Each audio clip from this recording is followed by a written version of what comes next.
When people talk about blockchain, you often hear the word node. But what exactly is a node? And why are there different types like full, light, and minor or validator nodes? Let's simplify it. A node is basically a computer that participates in the blockchain network. Think of it like a player in an online multiplayer game. Each player has a copy of the game world and helps keep it running smoothly. In blockchain, nodes store copies of the ledger and make sure transactions follow the rules. First, we have full nodes. These nodes download and store the entire history of the blockchain, all blocks and all transactions, like owning the complete library of every book ever written. Full nodes independently verify every transaction, acting as the backbone of decentralization and network integrity. Next are light nodes, also called simplified payment verification nodes. They don't download the full blockchain, but only store block headers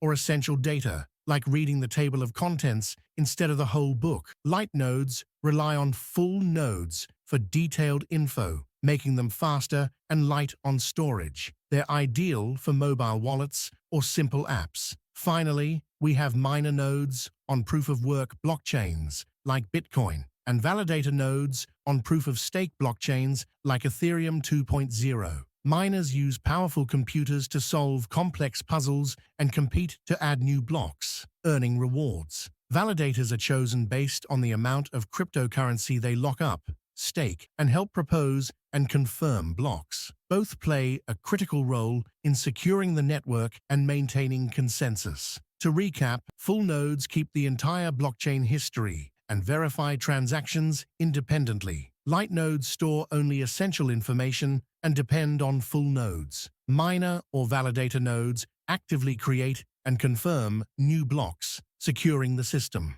Together, these nodes form the decentralized backbone of blockchain networks.